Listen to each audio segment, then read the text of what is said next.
On today's show, Justin Trudel of NovaCaps joins me as we talk about the draft and the offseason moves and how much better are the Capitals now. We'll discuss next on this edition of Locked On Capitals.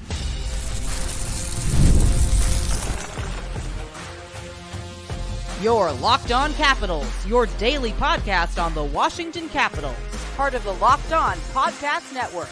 Your team every day.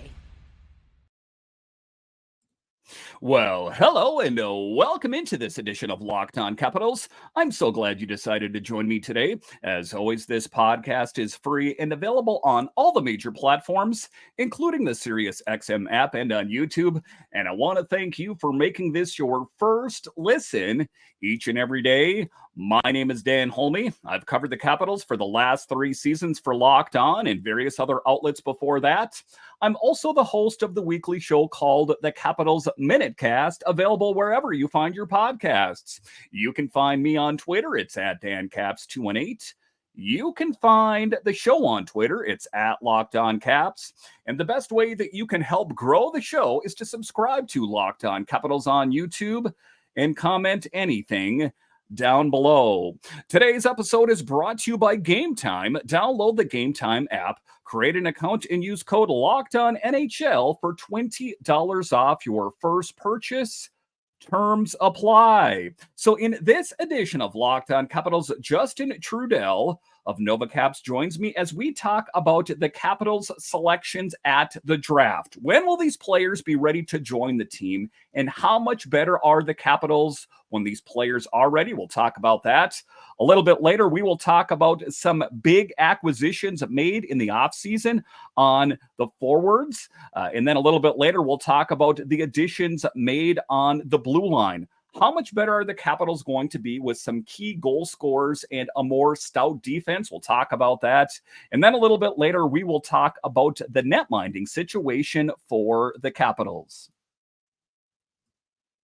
In this edition of Locked On Capitals, we are joined by Justin Trudel of NovaCaps. It's been a while, Justin. Welcome back to the show.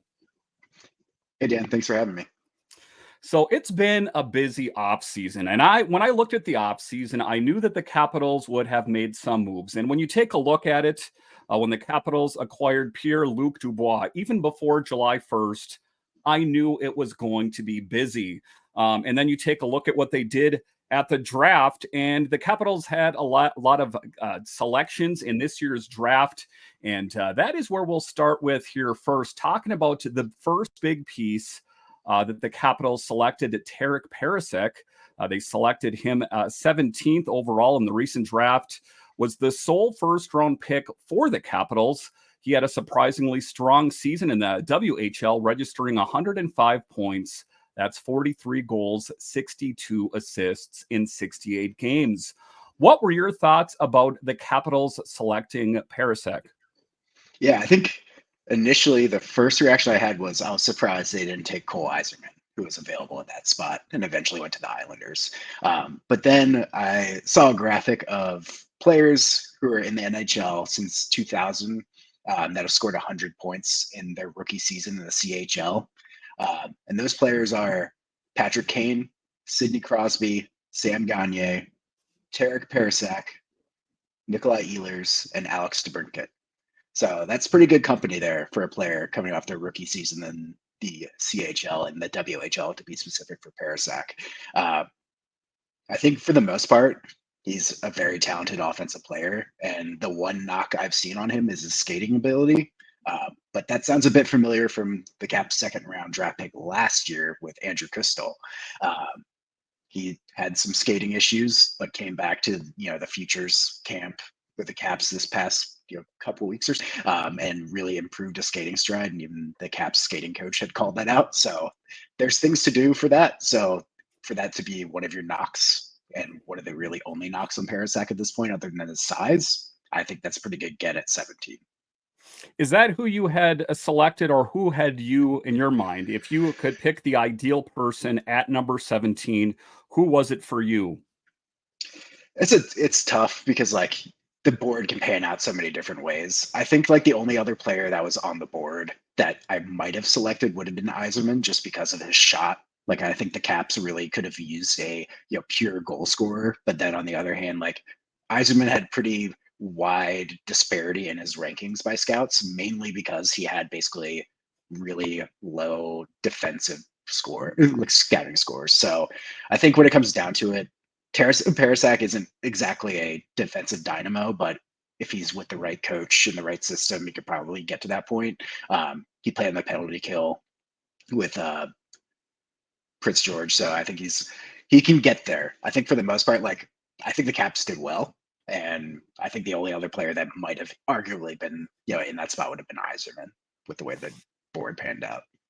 And they already came together with a deal. The Capitals have officially signed him to a 3-year entry-level contract for Terik Parascak. The contract includes a maximum annual cap hit of $975,000. Taking a look at expectations, Parascak is expected to be sent back to Prince George next season, which will probably postpone the start of his entry-level contract to 25-26 in Washington to push him back to the start of his entry-level contract. How many seasons out do you see him before he's going to be ready to join the Capitals? Yeah, I think it's going to be hard to say right now. I think what it comes down to is we need to see the skating improve, especially. I think that's the biggest thing for him. Probably add a little bit more muscle to his frame. He's 5'11" and 179 pounds, so he's got to get a little bit bulkier, I think. But for the most part, with him signing his entry-level contract this early, being 18, like he isn't going to be eligible for even Hershey for the next couple of years. So we'll probably see his entry-level contract slide twice. So we won't see that start probably until the next 3 years out, basically. So I was surprised he signed so early, but also I think it seems like the Caps are making it a more concerted effort to get their draft picks under contract as soon as possible. And it was one of those moves. Who I had selected in my mind, Locked On Capitals did, or Locked On Network did a mock draft, and I had selected Igor Chernyshov. I thought that he would have been a good option for the Capitals. And there's a lot of people that have comments about the selection of Terik Parascak, and I think that they forget where he was selected. They're like, well, how did that work out? Last season they selected Leonard, and this season they're selecting Parascak. Well, if we know he was down a bit further in the draft. But taking a look and at some of his comments from a former coach, Cougars head coach Mark Lamb remarked, he is one of the smartest players I have ever coached, with a desire to get better every day. He has earned this, and the future is so exciting for the Prince George Cougars and the Washington Capitals. So all things considered, I think there's a pretty good upside. One of the common denominators that I noticed amongst some of the draft selections this year is their size. And that even started with Celebrini. Is that they're pretty small guys. These are not Jaromir Jagr of old, that these guys, I think, are already adhering to a stringent diet of broccoli and chicken and probably straight water, the Tom Brady diet. Is that your assessment that these players will need to bulk up a little bit? That was one of the things about Connor McMichael as well, is that when he first came to the team, that he needed to bulk up as he was kind of getting pushed off the puck, kind of like Hendrik Slop here as well. Yeah, I think what it comes down to as well, like with their current leagues that they're playing in, they're not playing against grown men and professional hockey players. So they need to be big, they need to be skilled, and they need to be able to move the puck and skate. So the lighter they are, the more they can skate. They're focusing on skills rather than lifting a ton of weights and bulking up a bit. So I think what it comes down to, they're also like 17, 18 years old for the most part. So there's plenty of time for them to put on the frame. They're in the right, stage of their development in terms of age to really start seeing those like big gains in muscle. And I think from like Parascak, he doesn't need to add like 20 pounds of weight. I don't think. I think it's more like get him a little more steady on his skates, especially when he starts playing against, the bigger guys in the NHL, and just make sure he can hold his own. I mean, with the way that the NHL is going recently, I don't think you need to be quite as burly. Like you don't need to be a 6'4", 230-pound monster. You can be, 5'10", 5'11", and like players like Mitch Marner kind of come to mind there. or even Braden Point. They're not big guys, but they can hold their own.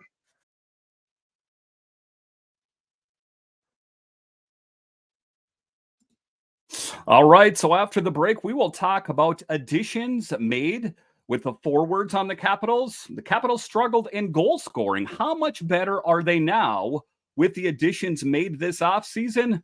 We'll discuss straight ahead.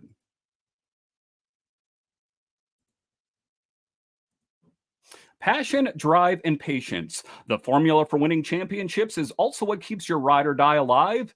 eBay Motors has everything you need to maintain your vehicle and level it up to peak performance. Superchargers, roof racks, exhaust kits, LED headlights, and more. Whether you're into speed, power, or style, eBay Motors has got you covered. With over 122 million parts for your number one ride or die, you'll find exactly what you're looking for. And with eBay Guaranteed Fit, your part is guaranteed to fit your ride every time or your money back. Because with eBay Motors, you're burning rubber, not cash. With all the parts you need at the prices you want, it's easy to make your car the MVP and bring home huge wins.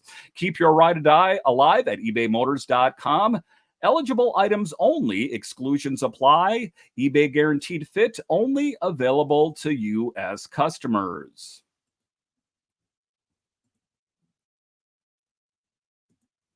Are you watching Fox Sports or ESPN on your TV all day? Have to turn down the volume with all the shouting? Make the switch to Locked On Sports today, a free 24/7 sports streaming channel programmed for you every day to bring you the biggest stories without all the screaming. Locked On Sports today brings you the can't-miss analysis, opinions, and news streaming 24/7 on YouTube or the free Amazon Fire TV channels app, part of the Locked On Podcast Network. Your team every day. So next, in the second round, the Capitals made an interesting move by trading forward Beck Mallenstein to the Sabres in exchange for the 43rd overall pick. With this, they chose Cole Hutson, a talented defenseman known for his strong offensive abilities and exceptional playmaking and shooting skills. What were your thoughts about the Capitals, one, parting with Beck Mallenstein? I wasn't loving it, but I saw the bigger picture, and I think it will help the Capitals in the long run. What were your thoughts about, first of all, the Beck Mallenstein trade and the Capitals acquiring Cole Hutson?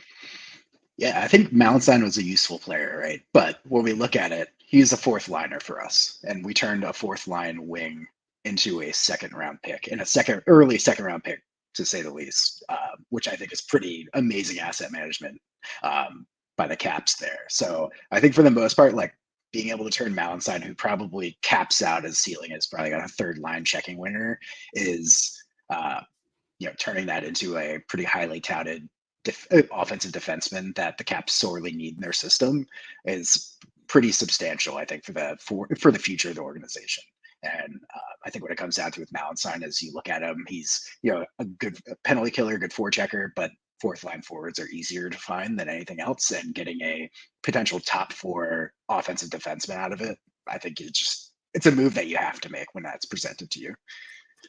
And it's one of the things is that the Capitals wanted to address their blue line. And I understand that this isn't going to address anything for some time. But I think the Capitals are in a really good position as far as where they drafted. I think that the draft pool, the prospects, was pretty depleted. And part of that was the perils of the Capitals being in win now mode. We'll give you this. We'll give you that. Just give us this player for a couple months so we can try to win another playoff game. And I think that they're getting smart. And it's a good selection, all things considered, I think, for the Capitals. Next was Leon Muggli. Leon Muggli, a 17-year-old defenseman, has demonstrated his defensive prowess in the National League, the top Swiss ice hockey league, with exceptional skating abilities, strong positional awareness, and a high hockey IQ. Muggli excels in a shutdown role, making it difficult for opposing teams to penetrate the defensive zone. What were your thoughts on the Capitals acquiring Leon Muggli? I thought it was another shrewd pick there. Muggli, like the Caps need defensive depth, especially for players that can pretty much report to Hershey whenever, because he's in the Swiss league. So ideally, he could come over to Hershey pretty much immediately. There's no real bar on that. I think he has to be 18 first, but for the most part, he can come over. The Cat, like through Hershey's Calder Cup run, the Caps really struggle with injuries. They had a bunch of defensemen on the shelf. There's not a lot of depth there, and the Caps get a potential rather immediate solution to that problem with Muggli, and he can come over when he's age eligible for the AHL and slot in. I think for the most part for him, shutdown type defender, penalty killer, could be like a pair shutdown type defenseman for the Caps in the future, and then with a little more growth and maybe a little more offensive growth, he could see himself maybe in a second pairing role. But to get a future NHLer potentially with your third pick in a draft is pretty great. Yeah, and I think that Ross Mahoney and his crew, they knocked it out of the park once again. And the next player is a bit interesting, as his brother Alexei Protas plays with the team. Ilya Protas transitioned to the North American Junior Hockey and emerged as a productive player with a strong offensive capability. Despite facing initial challenges, Protas showcased his adept puck handling, playmaking skills, and the ability to create scoring opportunities. However, his skating ability, that's a common theme here, and defensive contributions require improvement for future success in the NHL. The first thing that struck me about Ilya Protas is how much he looks like his brother. But what were your thoughts on the Capitals' selection of Ilya Protas? Yeah, I thought it was, it's really cool they draft brothers. I think the Canadiens would have loved to do that with Cole Hudson and Lane Hutson. But if Ilya can turn out to be a lot like Alexei, I think the Caps are doing pretty well. If my memory serves me correctly, I think Alexei also had some skating troubles when he first was drafted, and now he's a pretty solid skater. I think we saw a big improvement from Protas, coming into the season before our current one. He looked a lot better on his skates, and I think Ilya can get there too. And having another big Protas potentially being like on the third line with his brother here in a few years could be really interesting to watch.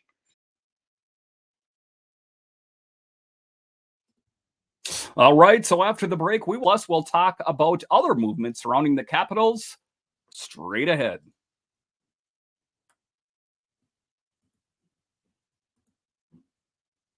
Game Time is an authorized ticket marketplace of Major League Baseball, which makes getting tickets faster and easier. Prices on the Game Time app actually go down the closer it gets to first pitch, with killer last-minute deals, all-in prices, and views from your seat, and their lowest price guarantee. Game Time takes the guesswork out of buying MLB tickets. And listen, guys, life is busy. Sometimes you go to work and say, I'm going to get those tickets for Nationals on my lunch break. And guess what? You forget about it. Well, fear not, as tickets actually are cheaper closer to first pitch. Take the guesswork out of buying MLB tickets with Game Time. Download the Game Time app, create an account, and use code LOCKEDONNHL for $20 off your first purchase. Terms apply. Again, create an account and redeem code LOCKEDON NHL for $20 off. Download Game Time today.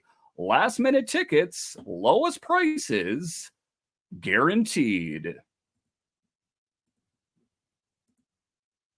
Next, let's talk about the movement that took place before July 1st. And in this episode, I am joined by Justin Trudel of NovaCaps. The Capitals were really active, and I knew that at the time, GM Brian MacLellan was going to be active. I didn't know he was going to be this active, and he made a big move by trading Darcy Kemper out to the Kings in return for Pierre-Luc Dubois. That was met with quite a bit of skepticism. The more that I'm able to vet this out, the more that I listen to different sources. The people saying that he was toxic in the locker room, Matt Roy said, it's just not the case. I would not have wanted to come to the Capitals if he was that toxic player. Now, that might be true, but that still doesn't make me forget about the fact that he has hop, skipped, and jumped around. He played with the Blue Jackets. He played with the Winnipeg Jets, both teams he wanted to get out of. And then he signed this huge contract with the Kings. He played in a more limited capacity. Some people say that had something to do with it. What were your initial thoughts on the Capitals signing Pierre-Luc Dubois, and where do you see him fitting into the Capitals' master plans? Yeah, I think that trade was definitely a splash move. I think what it comes down to, even if you're looking at it with the most pessimistic view, is you're trading a player in Darcy Kemper who significantly underperformed expectations. The past 2 seasons he's been with the Capitals. So you're paying him a little over $5 million a year to be second fiddle to Charlie Lindgren. Or you could pay a player with pretty high potential ceiling in Dubois $8.5 million a year to play 82 games a season and ideally the playoffs. So that's like the pessimistic view, right? Is like the value of this contracts really help out. You can add up front. But when we look at like Dubois' performance, especially just going back, a season before just this prior one with the Winnipeg Jets, he was really effective. And I think it's easy to look at him with the Kings last season and be like, man, this guy just doesn't care. But when he was with the Jets in the 2022-2023 season, the Jets generated 9% more expected goals for per 60 when Dubois was on the ice on the power play, and 3% more during even strength. So we're looking at a player that has significant offensive impact, and the Caps sorely need that. On top of that, you kind of touched on this, but Dubois didn't really have like a clear-cut role with the Kings. The Kings already had 3 pretty good centers on the roster in Kopitar, Deneau, and the ascension of Quentin Byfield there. So like, where do you really see Dubois fitting long-term? And I think even Rob Blake, LA's GM, said like, we didn't really have a great fit for him. He didn't match our kind of personnel and what we were expecting from our center group. So I think what it comes down to is Dubois needs to be in the right situation. I mean, we look at Columbus and Winnipeg. They're not big like free agency hubs. Like, we don't see tons of players clamoring to go to those 2 markets. So I'm not necessarily shocked that he didn't want to sign there long term. But I think when you kind of have that diva badge put on you as a player, it's really hard to overcome that. But I think with Spencer Kerr at the helm, we saw him kind of turn around Anthony Mantha a bit there for last season, netted the Caps second round pick. So I think for the most part, like, Carberry can have some effect. We saw that effect with Mantha, but then we didn't really see it with Kuznetsov. But also Dubois is a bit younger, so maybe he's a little more receptive to coaching there. But what it comes down to is if Dubois pans out and he turns out to be like a top line center for the Capitals, MacLellan turned the heist of the century, trading, essentially a cap dump in Kemper into a top line center. Yeah, I mean, I guess one of the things that was, really kind of prohibitive about all of it is the term of the contract, how much he's getting paid. I understand that they were paying Darcy Kemper a lot of money as well, and he went out to the Kings. But a lot of questions remain about, can Spencer Carberry be the guy to coax out the great player that I think is in there? And I think that he has been assigned that task before with Evgeny Kuznetsov, and we kind of see how that went. And I know that not everything in life is a rubber stamp. Well, that didn't work here, it can't work there. But I think that Brian MacLellan made a promise to get that top 6 forward so much that I think you could have printed it on the front of a Capital shirt. Top 6 forward. It was just something he said, that's what I'm going to go out and do. Is Pierre-Luc Dubois that top 6 forward the Capitals have been looking for? Yeah, I think what it comes down to as well is you have Dylan Strome, who's he's been very good for the Capitals. Is he a number 1 center on a deep playoff run competitive team? I'm not sure. I think he's top level second line center. What the Caps needed was that bona fide first line center, and right now in the organization we don't have that. Before we traded for Dubois. Dubois after last season might not be that, but also with his potential, what we saw in the 2022-23 season, I think he can be that number 1 center for the Capitals. He also can fill the role where we need on the power play, especially around playmaking and goal scoring with the extra man. So I think what it comes down to is kind of hit 2 birds with 1 stone there. We needed a top 6 forward, and it would be even better if it was a center that could score goals. And I think that's what Dubois kind of brings to the table.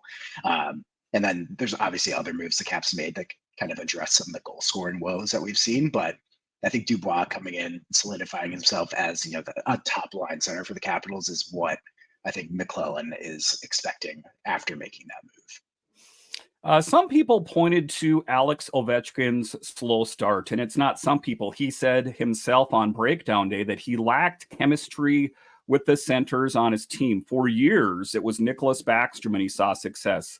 For some years, it was with Evgeny Kuznetsov. And this last season, it was Strome, it was McMichael, it was Dowd briefly.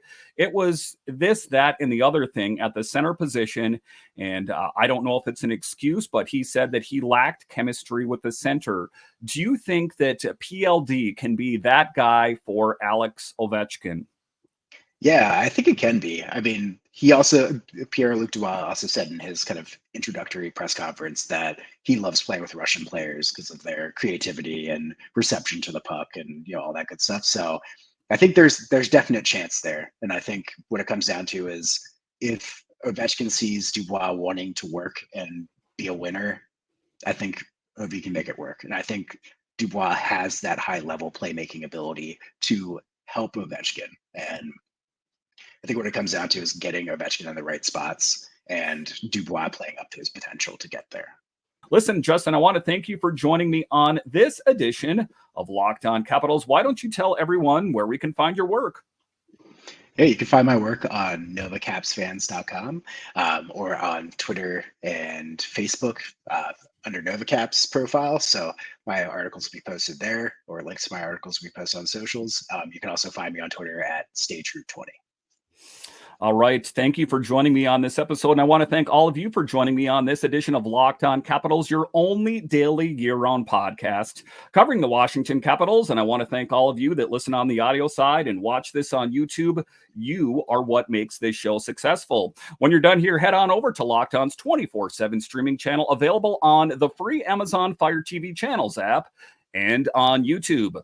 All right, once again, I want to thank you for joining me on this edition of Locked On Capitals, part of the Locked On Podcast Network, your team every day. My name is Dan Holme, and I'll talk to you again next time.